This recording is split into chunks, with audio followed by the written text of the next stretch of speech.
and Connections. I'm Ibrahim Aoude. Israel's Apartheid Wall is the topic for tonight, and we have three guests with us to help us discuss this issue. And all these three guests have been to Palestine at some point or another and also visited Israel. And there's something in common among us four, because I was the first to be in Palestine because I was born there. So Reverend Barbara Grace Ripple, and she's a former superintendent of United Methodist Church. Thank you for coming. Morgan Cooper, graduate student in English and Women's Studies at the University of Hawai'i. Thanks for coming. George Hudes, Jewish Voice for Peace. Thank you for coming. So beyond that, if you'd like to talk more about yourselves and how you came about to have interest in the topic, we can go this way if you like. And then what we can do is show about 7-8 minute film about the wall itself and the situation there. That gives us the background for discussion. And I know you have photos about the wall and so on when you visited there. So, Reverend Grace Ripple. Thank you very, very much, Ibrahim. I'm a United Methodist pastor, and in January 2006, a group of us, 51 from the United States, went to Palestine and Israel. And we stayed in Bethlehem, and we traveled throughout. And the various groups, Jewish groups, Palestinian groups, Christian, Muslim, Israeli, took us many different places and showed us things. One of the things that just simply impacted me, saddened me, was the wall. I could not believe that there would be this immense cement wall and the horrible fences going up in so many different places. And I was an English major, and Robert Frost, Something There Is That Doesn't Like a Wall. I was even more sad when I got home and found out that we had already begun a wall between the United States and Mexico. Walls are not the way. We need to build bridges. Thank you. Morgan?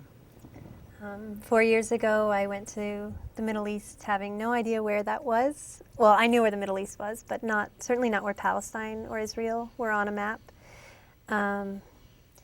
And I just really fell in love with the people there, and particularly the family that hosted me that first time, a family that I return to every time I go back.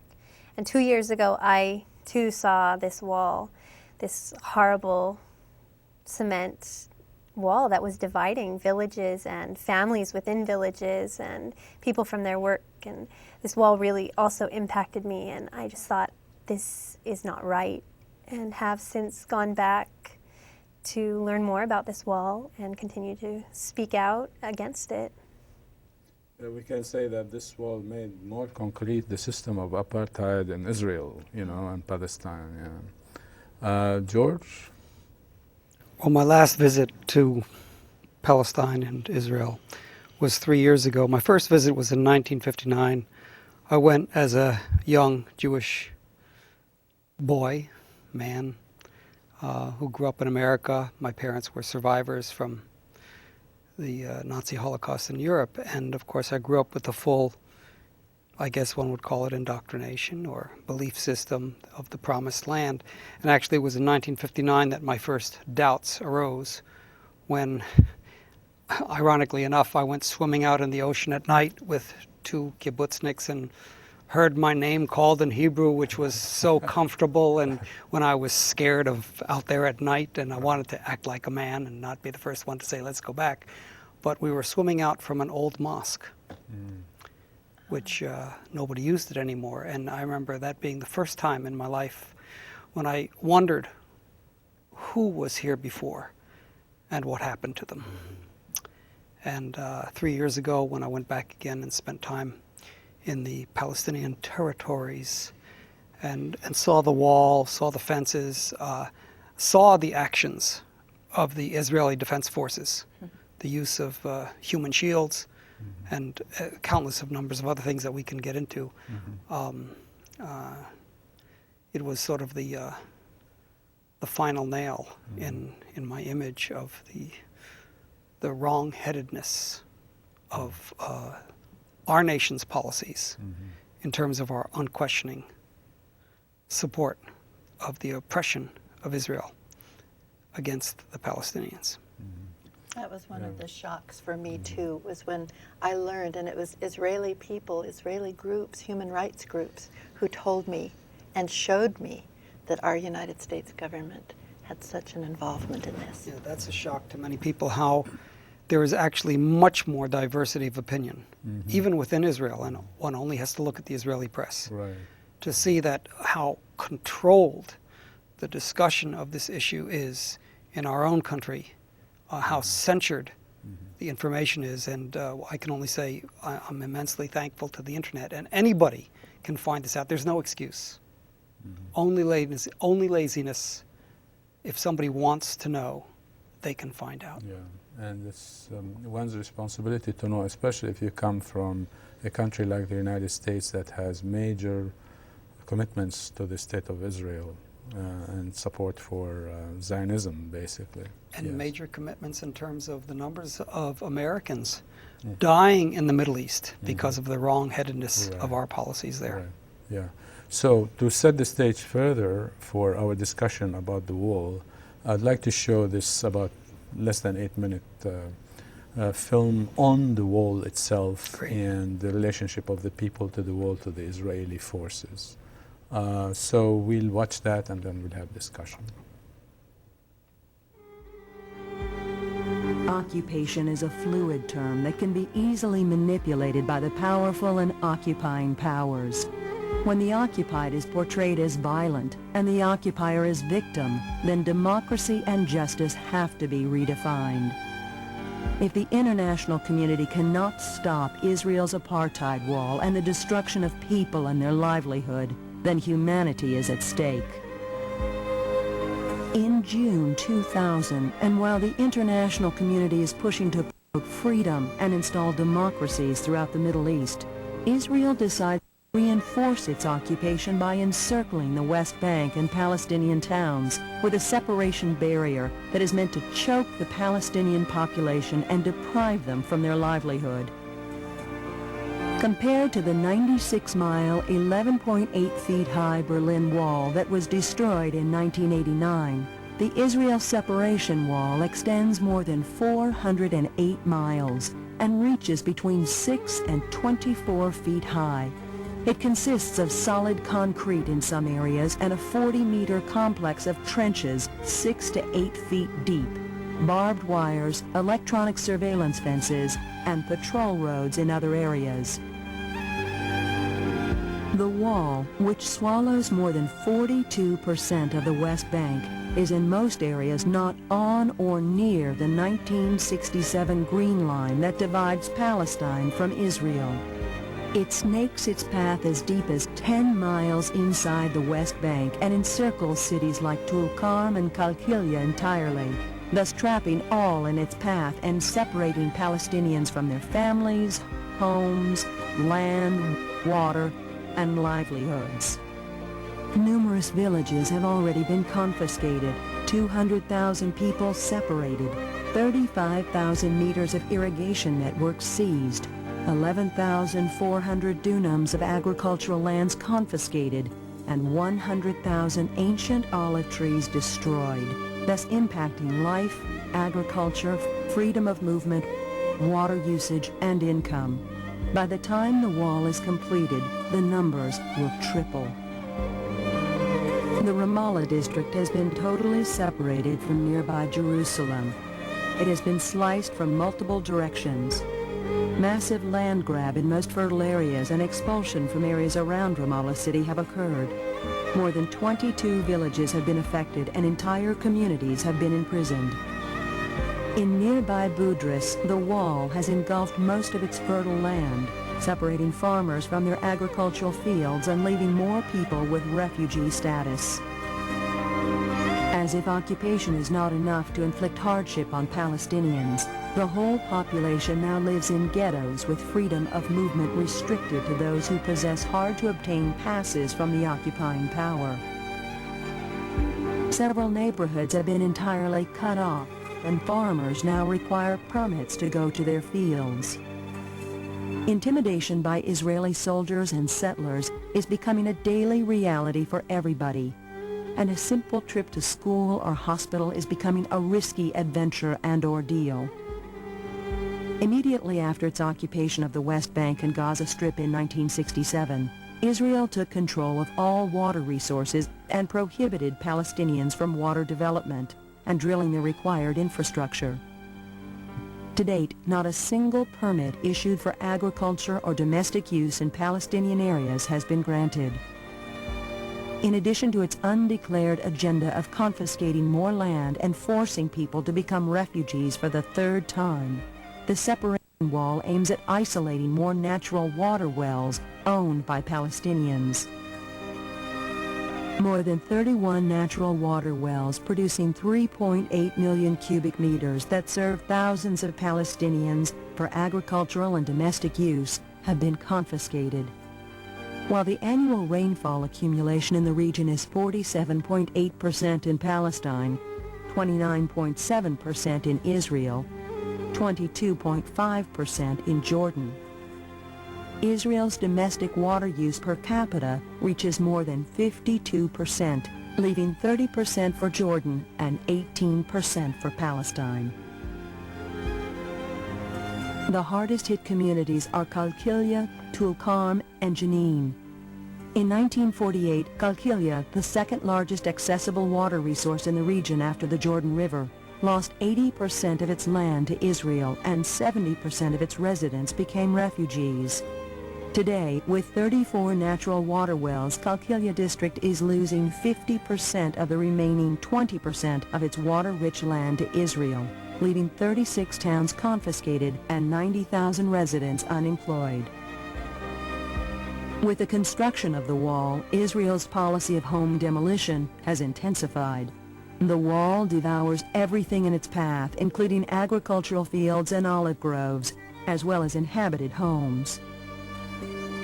Since its occupation of the West Bank and Gaza Strip in 1967, Israel has demolished more than 10,000 Palestinian homes as collective punishment, and now the number is dramatically increasing. More Palestinian homes will be demolished to leave room for the wall, and Palestinians are required to foot the bill. The gains for Israel, however, are tremendous. Israel now gained more land for agriculture, land for settlement expansion, total control of all water resources, a direct link to the Jordan Valley slicing through the West Bank, and most importantly, an end of a viable Palestinian state. Welcome to the new democracies of the world. Welcome to the war on terrorism. Welcome to blind justice. And welcome to your tax dollars at work.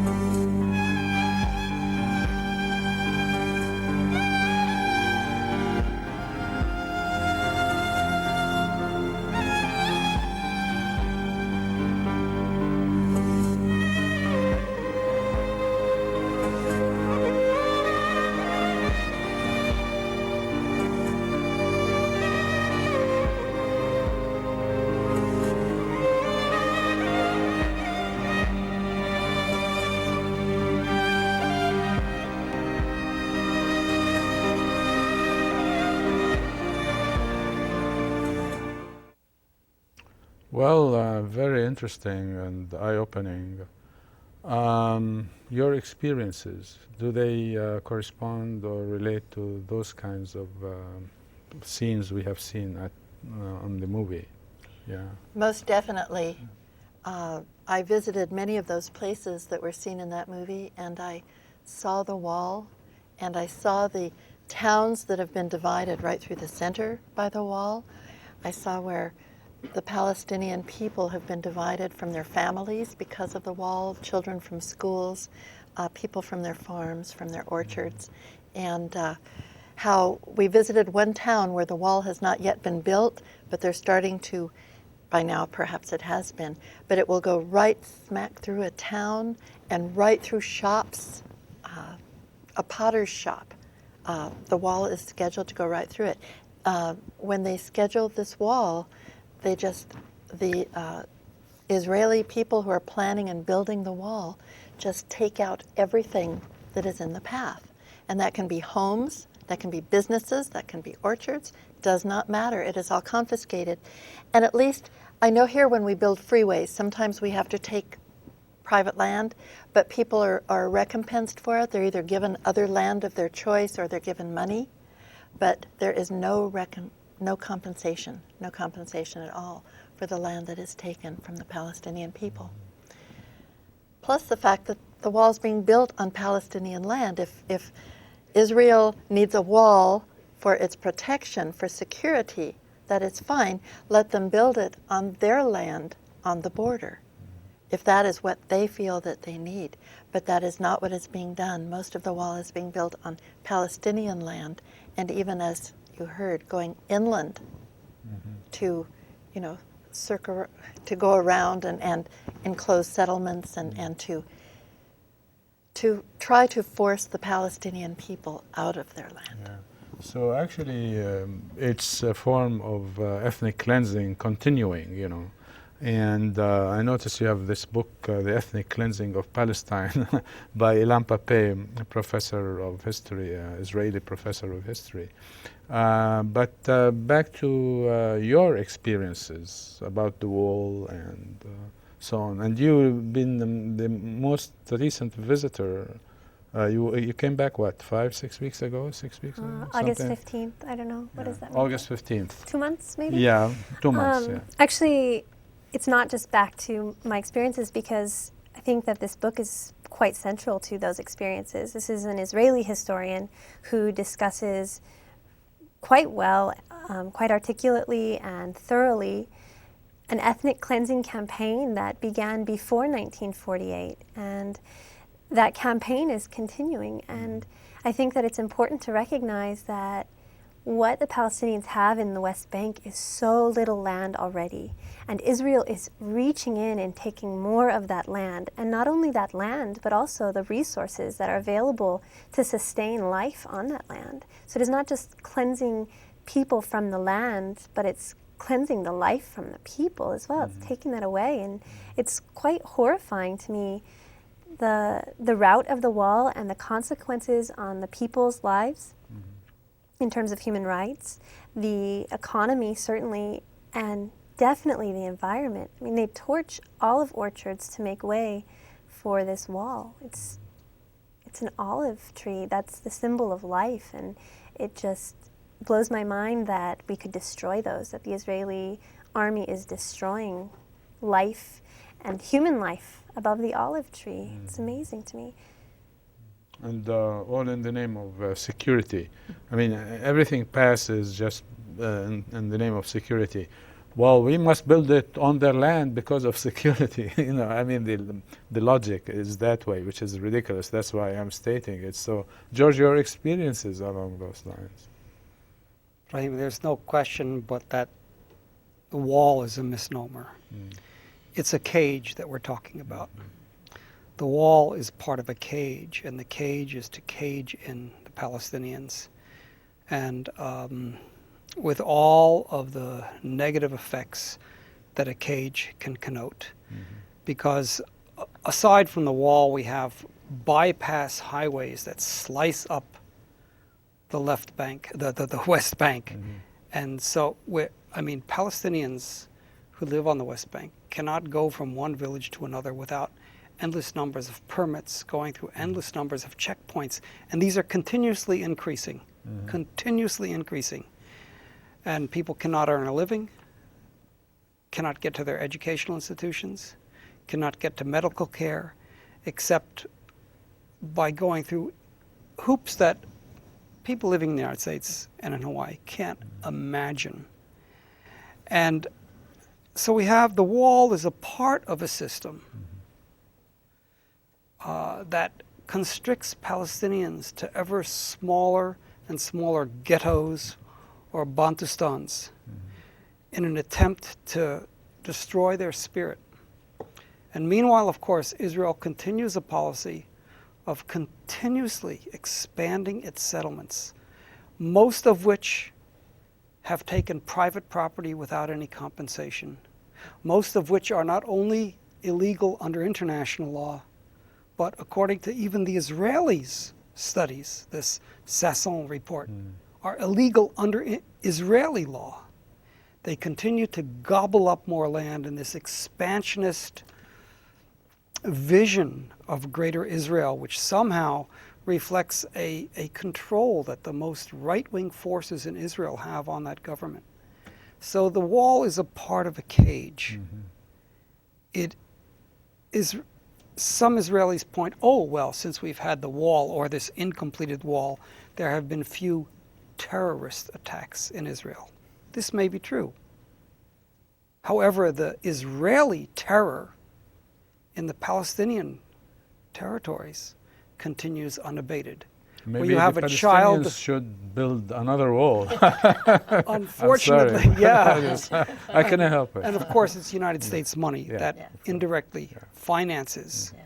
this wall, which is a travesty, which is against international law, and which is a part of a system of oppression which most of us cannot imagine.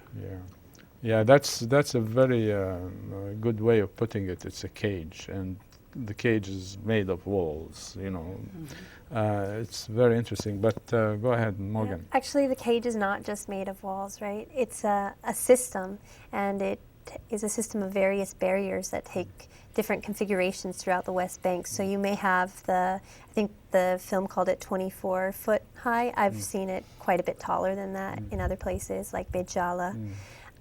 And this is the concrete wall that is very thick and very intimidating. And in other areas you have the electric smart fences with barbed wires, and it's the length of a football field because there are patrol roads and roads with sand that are swept regularly to trace footprints, and there are ditches and watchtowers and video cameras, and it is not just, I think it's clearly not just a wall, and it's clearly not a fence. It is a system of apartheid barriers that snakes throughout the West Bank and makes life absolutely unlivable, unsustainable. Absolutely. And then it's a system of apartheid, including the wall, the cage, or all these things that you mentioned, but also the other Israeli practices and policies, you know, of land confiscation, etc. So it's a whole system that really is designed to ethnic cleanse the Palestinians out of what is remaining. Because the Palestinians cannot exit through the borders with Jordan freely, because in many cases Israel will not allow them back in. I mean, it's the wall is, that's only on one side, but it is a complete cage. It truly is. Yes. And when you cage an animal, and we are animals, the animal will do some things that are not necessarily nice. I mean, but of course there are, approximately between 8,000 and 10,000 Palestinians held as prisoners without charges. I mean, this is the type of power exercised by the Israeli military administration.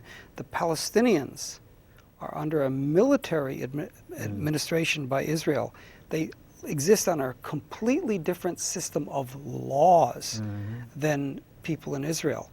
And actually, most Israelis have no contact. They don't go in, they don't know what's going on there, unless they are in the Israeli military, in the Israeli Defense Forces. And then, of course, they wear a military uniform, they carry a weapon, and we know what that kind of situation can do to soldiers. We know what's happening to our own soldiers and the types of animals they are turned into in Iraq. You know, because you create a situation of confrontation, of aggression, you know, where all of the testosterone is pumped up and what have you. So, but the situation, the wall, I think really, it's a reality in terms of a land grab and the actual economic and social consequences specific to the wall on Palestinians. But it is also a symbol of a much larger system and design. Mm-hmm. Absolutely. Yeah. There's no question about that. Barbara, you wanted to say something? I was going to give an example that a friend of mine had shared with me about what it is like to be in Palestine today as a Palestinian.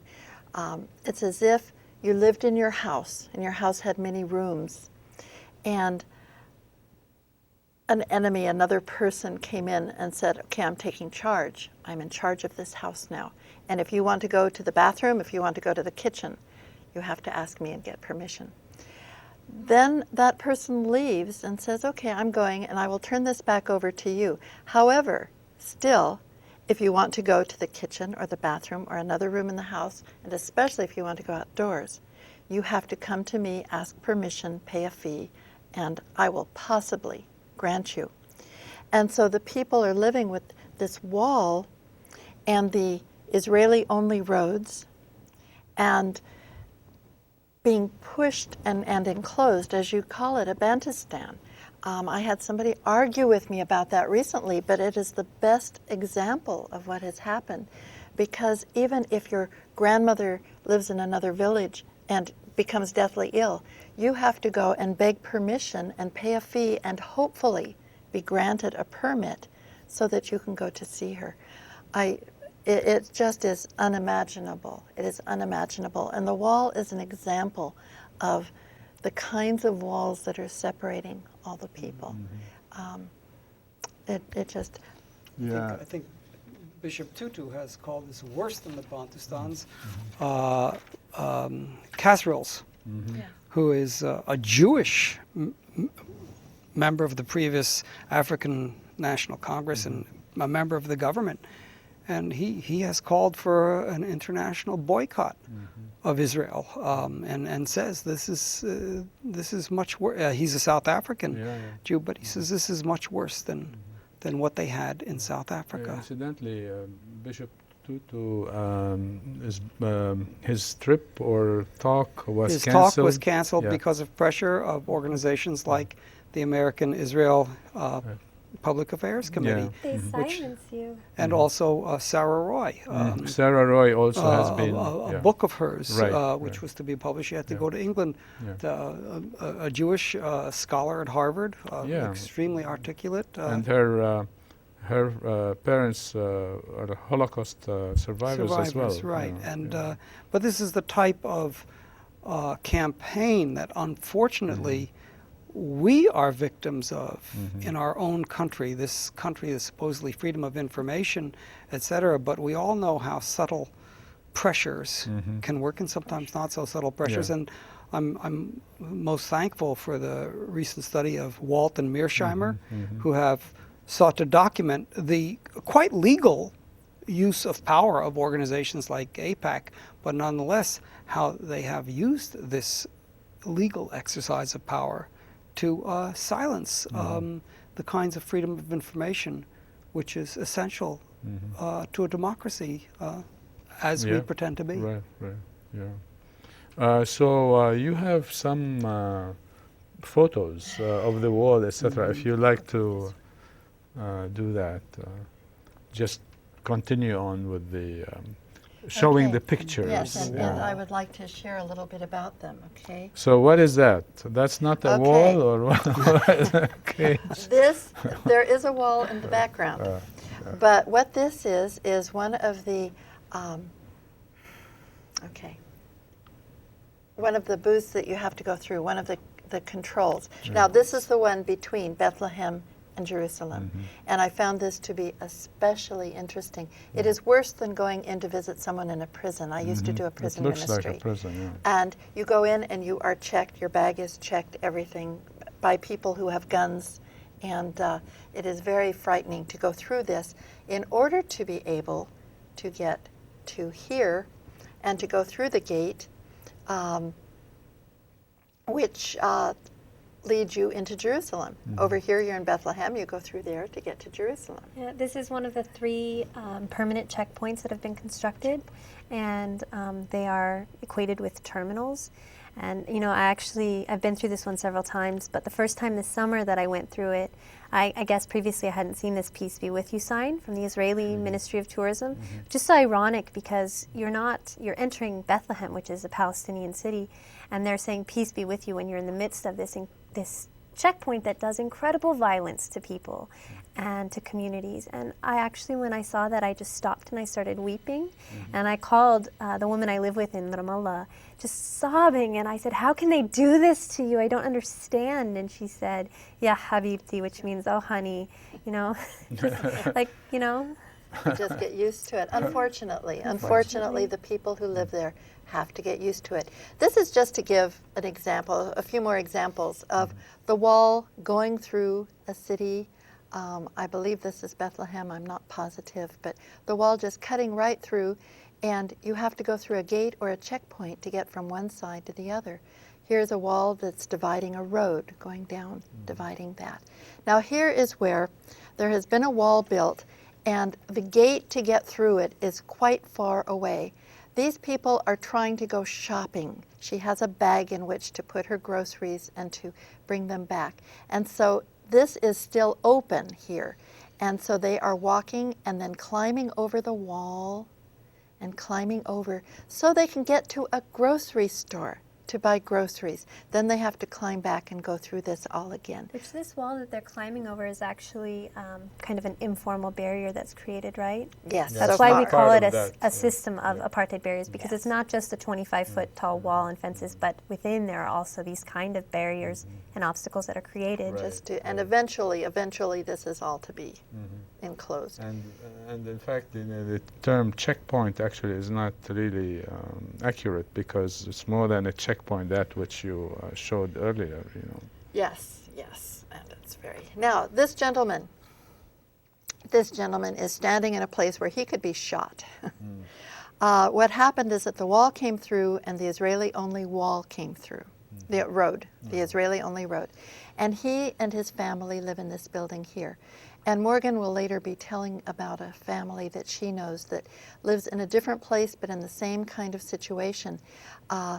They cannot get out. Their cars are not able to be driven now because they have to come out onto an Israeli-only road, and they are Palestinian.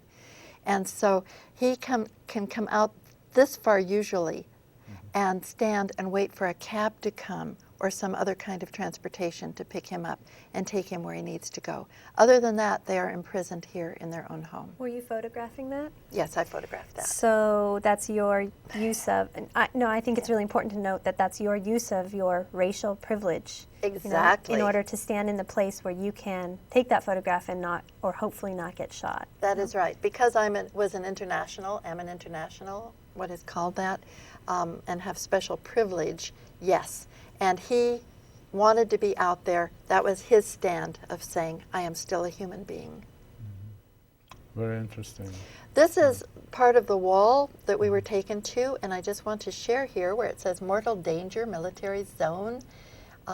If you come out here, any human being who comes out here beyond this fence endangers his life. And this is our group. And so there we are. There are two folks from Hawaii, some people might recognize. And this is the same wall. This is a mother, Palestinian mother, and her children, and she needs to take the children to school. And so there they go, where no one is to go. It's a military zone. Nobody is to be there. There's the barbed wire and all that, and she is taking the children to school. And what happens next? The Israeli Defense Forces come to find out what's going on, why are people there, what is happening. I got back on the bus, took this from the bus. I was terrified. And this just goes on and says, you know, we want peace. This I'll just show, because when we talk about the Bantustans, this is what has happened as of 2005. We're now in 2007. And this shows how because of the Israeli roads and the wall, where the wall was supposed to have been built here, okay, this is the green line. This is what we have now for the Palestinian people to live in, these little places, and they are surrounded, and to go from one place to another, they need to have permission from the Israelis. That's it. Yeah, good. But it's interesting, that map, or those maps that you had earlier. Interesting, the progression of land grab and ethnic cleansing of the Palestinians. Yes. Absolutely systematic. Yeah. If we want to flash back on that just for a minute here, yes. This is only 1946, and all of the green area had Palestinian people living in it. The white area had Israeli Jewish people living in it. And they lived together actually in peace for the most part. Yes. They're not actually Israeli Jewish people I living know, in the 1946 Yeah, area, right. and But they are. and I would also say that they weren't living in peace. But Palestinian Jews who had lived there, for centuries or however long, I think that there was peace amongst those populations. But Zionists started moving in pre-1946. Oh, and, yes. And there were Oh, these yes. exclusive communities that is true. in this time That is were true. definitely becoming organized and not peaceful. That is true, yes. Before that, I mean, for centuries, if you talk to the Muslim people, talk to the Christians, talk to the Jewish people who had lived in these areas prior to the 1800s, Yeah. yes, they did live in peace.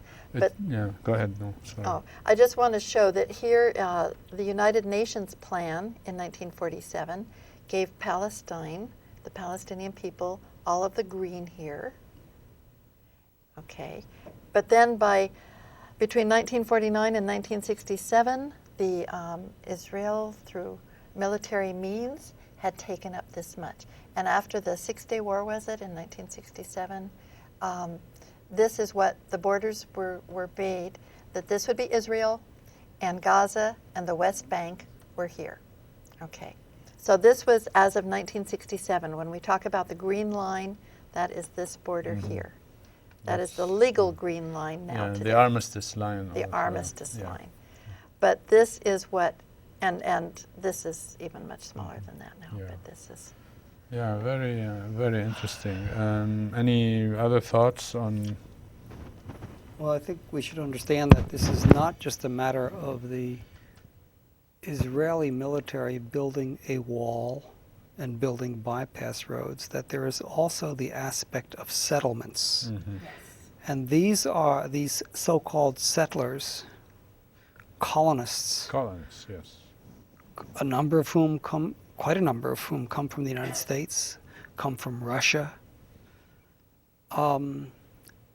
They set up these outposts and settlements, and I'm sure you've seen them, I've seen them, where right next to a Palestinian village that has existed for many hundreds of years, the Israeli settlers will pick a hilltop and they will start building their homes up there, overlooking the Palestinian village. And then there will be continuous intimidation on the part of the settlers, trying to prevent the Palestinians from harvesting their crops, trying to prevent the Palestinians from traveling the routes that they've normally traveled. And then the Israeli Defense Forces come in, ostensibly to protect sometimes the Palestinians. Their method of protecting the Palestinians, they tell them, you don't go over there anymore, and that way you'll be safe. In other words, they extend the area controlled by the Israeli settlers. And I know you have seen that. I have seen that. In villages where I went during the olive season to pick the olives, where there was a constant system of intimidation, rock throwing, shooting by these Israeli settlers. And so we have, that is the actual land grab by people who want to live there that's going on, that the wall and the bypass roads facilitates. And even now, as we're approaching this summit in the Middle East, Israel is moving as quickly as they can to build more of this wall so that they can complete their settlement of Ma'ale Adumim, another community by which they hope to expand the Israeli boundaries of the greater Jerusalem, so as to, if in case there's ever a settlement, to deprive the Palestinians of more of their land. It's interesting to note that actually the system of apartheid was there from before 1948, For instance, like Jewish communities or colonies would not allow Arab labor to work on Jewish projects. So that already you have this apartheid and discrimination. In all due respect, Yeah. I think we have to amend that. They would allow the Palestinians to labor long enough so that they could learn how to take care of the crops themselves. And at that point, they would say, we don't need you anymore, goodbye. Yeah, at one point, Yes. they had Arab labor in there, and then made the policy after that not to have any. Yeah. So after that, it was no Arab labor as such, because it was important for them to create this exclusivity. Yeah, in the beginning, that's true. They needed them to learn how to farm. Many of them had no idea how to farm. But after that, the policy was from like Bengalian on down, don't do that. There were Jews and Arabs, Christian and Muslim, working with for the British government. But that is different from colonies that are Jewish colonies or Zionist colonies and doing only Jewish labor. And there were Jewish settlements. Right. Israeli Jewish settlements and Israeli Jewish organizations that wanted to join ranks with Palestinians. Yes. But they quickly got informed, you don't do this. There were labor organizations that wanted to work with the Palestinians, and this continues to this day in Israel. There's a housing community, Neve Shalom, where Muslims, Christians, and Jews decided to create a conscious community to try to live together and work out their differences. This is in between Tel Aviv and Jerusalem. They managed to get land because they were able to rent some land from the Catholic Church. Israel would not have allowed land for this. And when Sharon was Minister of Housing, he said, we have to destroy this. We can't allow this. And he planned a community which would provide housing for Israeli border patrol policemen, which would totally outnumber the residents that were there. His aim was to destroy this community. Neve Shalom has been able to this date to hold this off. They have many problems trying to live together. Right. But this is simply one more recent experiment to try to work together in a long line, which the Zionist establishment has always discouraged and sought to do away with. But it still exists, yet in a sea of apartheid practices. Yes, absolutely. It's the exception to the rule. Right. Yeah. So that's an interesting thing. But I just wanted to make the point that actually that exclusivity has occurred from way back when. Another point is like the video that we saw about the wall of hate, talks about that this system of apartheid, including the wall or the cage, etc., really deals a death blow to the question of a two-state solution. I mean, that's an important thing to say. If a two-state solution is no more the case because you have those Bantustans, how can you have a state, a viable state there? This is critical in terms of giving some kind of sovereignty to the Palestinians, So any, discussion on that from your experiences there? Did you hear this being discussed or anything along those lines? I think that it's naive to believe that the wall dealt the death blow. I think that the death blow had already been dealt to the two-state solution, and that it's been completely unviable for quite a long time. I also think that peace is not something that has been truly chased after.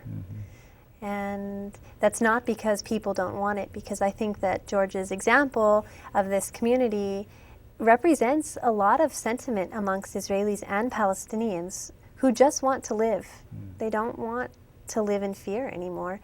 But obviously, since 1948 on, peace hasn't come. And I actually think that Ilan Pappé's text, The Ethnic Cleansing of Palestine, is a great starting point for asking that question. Why hasn't peace come, and why isn't a two-state solution a viable option? And it's certainly not new or attributed to the wall. Yeah, one has to. Yeah, you're absolutely correct. One has to note too that in Ilan Pape's book, he relies on Israeli Defense Forces archives, Israeli archives, Zionist archives, even before the State of Israel was created, and some Arab kind of resources, also American resources. Yeah, so it's all documented. It's documents. I mean, the documents speak for themselves. Let me introduce a word here. Many Americans sometimes say, "Well, but Israel's the only democracy in the area." Well, the Palestinians tried to have a democratic election, and we said, we don't accept the results. But even in Israel, there is a common currency where even Israelis refer to their government not as a democracy, but as an ethnocracy. In other words, it's a democracy so long as you don't allow certain possibilities for the Palestinians. Yeah. It is a country that has some of the formal mechanisms of a democracy, but first of all, Israel doesn't even have a constitution. They've never wanted to have a constitution because enacting a constitution could have provided some basic rights that they have not wanted to allow the Palestinians. Yeah. And so it has always been a country which has disallowed certain rights whether by putting land into a private institution like the Jewish National Fund, which would not allow Palestinians to live on that land, by not allowing Palestinian communities to expand their boundaries or expand their housing, so there's no place for their children to live. This is in Israel proper. Yeah. So we have, I would agree that the notion of an independent Palestinian state it's talked about, but the term sovereignty gets dumbed down by Israel continuously. I mean, we have a comparison here in Hawaii. We have the concept of Hawaiian sovereignty, but that can be defined in such a way so that there's really no independence or sovereignty at all. And of course, this is one of the arguments that we are witness to and a part of in Hawaii today. The same thing goes on in Palestine and Israel.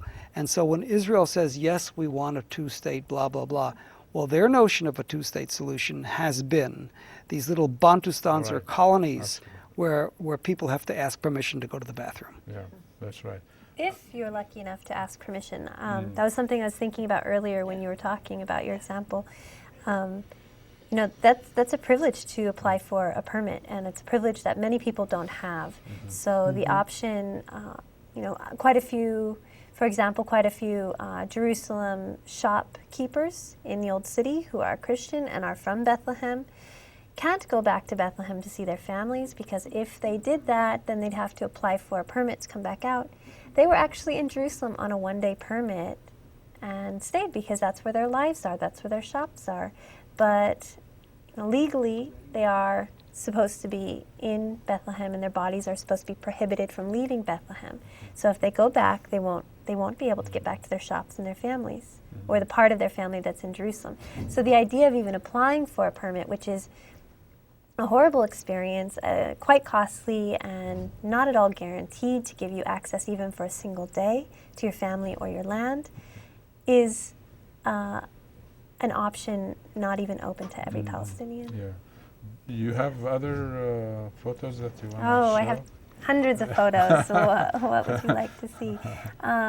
We can start with some checkpoints.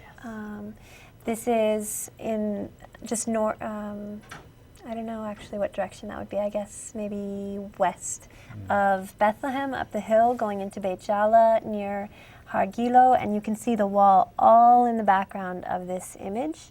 It's already been constructed in this area, and Beit Jala has lost almost all of its land to settlements and settlement expansions, which is a vast amount of olive orchards. And this is a daily reality if you try to get the permit and try to go somewhere else.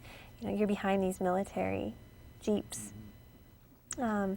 See images. This is actually in a totally different part of the West Bank, though it looks quite similar, up in Jenin, just north of the city. And this is a the checkpoint to exit, and it's an agricultural gate. And of course, the watchtowers are all throughout the West Bank. It's so intimidating to have this kind of monitoring going on with watchtowers and also video cameras. This is in Jayus, one of the earliest villages to be surrounded, and this is exactly what I'm talking about when I say that it is not always wall. And you can see that it's not just this fence, but it goes up quite a bit. It's electrified. There's also barbed wire over here. And these men are just trying to get, with their permits, out to their fields. Or also north of Jenin, there are villages that are separated who used to do markets together, and so people still try to trade, but it's just quite exclusive. This is trying to get through a single checkpoint, and I was in line for hours waiting to get on because the traffic is so bad. The monitoring that goes on, this is not a system of apartheid and oppression that is solely physical, but it's also psychological. You are being monitored all of the time. And this is just trying to get into the old city of Jerusalem to pray. And I think I was one of a few people who was able to get through. And this is the tallest watchtower in the West Bank. So, like I said, it is psychologically oppressive as well. Mm-hmm. Yeah. And this is what I'm talking about when I say that the wall is in some places taller than the 25 feet, as you can see. So, yeah, these are just a few of my many images. This is actually a settlement in the background, and what we've been talking about, land grab. This is all of the village of Jayus's land, which has been separated from their village, and this Bedouin home is on the wrong side. Yeah. I have we had a question from one of the viewers. She's not on the air, but we wrote it down. Cecilia asking, what is the solution to the Israeli-Palestinian problem? Thank you, Cecilia. Thanks, Cecilia. This is the $64 million question, but it is apropos yet because everybody is, we're trying to seek peaceful means of solving the problem. So what is that? So would you care to integrate that with the things you wanted to say? I'll try. I never want to speak for Palestinians, and I never want to speak for Israelis. I think they need to be allowed the freedom to decide for themselves. And I think one of the main things that interferes with that freedom to decide for themselves is the support of the United States government in terms of money for the continuing oppression and expansion of Israel into the Palestinians' territory and lives. And so I think we as Americans, the best thing we could do would be to say no more support for this apartheid system, no more support for this violation of international law, no more support for the Israeli terrorists. We won't support Palestinian terrorists, but no more support for the Israeli terrorists. And they need to come to the table and sit down together, and we will no longer continue to facilitate the Israeli oppression. Yeah. So I think that's the best thing that we can do when we have a big battle here in the United States to end that kind of support for this oppressive regime. But when Morgan was speaking and showed those pictures of the checkpoints, I think it's important maybe for viewers in Hawaii to understand there are over 500 of these checkpoints on the West Bank alone. And we're talking about an area that is somewhere between a quarter and a third the size of Hawaii. Mm-hmm. So try to imagine that. Try to imagine trying to go around Oahu. And you have 150 of these checkpoints on Oahu. You think it takes a long time to get from Kaneohe to Honolulu today? Hey, you better take a week and take some camping equipment and what have you. I mean, this is the reality. Right. And unfortunately, even though the United States gives lip service, saying that Israel cut back on the checkpoints, Israel stop the settlement, we then look the other way as it continues unabated. Yeah. And unfortunately, it is the United States, in my view, that is the greatest facilitator of the continuation of the hostility, because without the support of the United States, and Rabin, when he came to the United States, when we had the Oslo Accords, he refused to meet with AIPAC and those types of organizations. He called them scum. This is a historical fact, because they supported, and they continue to support, the most right-wing, warlike, aggressive elements in Israeli society. There are many Israelis who want peace and are willing to make significant changes for peace. But it is the United States that continues to support the most obstinate forces against peace in Israel. And the military elite that are right-wing, who Yes. control Israel at this point. Yes, Barbara. I really would like to make a point here too, as a Christian and as a pastor, and that is that there is so much press about the Christian Zionist movement that is supporting Israel, that is sending money to Israel, that is encouraging our government to support Israel in its aggression against the Palestinian people. And I want to say that there are many, many Christian groups, Christian people, Christian denominations who do not support that at all, who want to see fairness, justice, and equity between the Israeli people and the Palestinian people, the Jewish people, the Christians, the Muslims, and who support that, who are, because sometimes I think that the one side that gets the publicity makes it look like all Christians are supporting that way, and not true. And one vociferous voice in that is John Hagee with his organization of Christian Zionists. And this, Joe Lieberman. he supports Joe Lieberman. But these are the kinds of people who really use religion to foster hate rather than love and peace. Exactly. Yeah.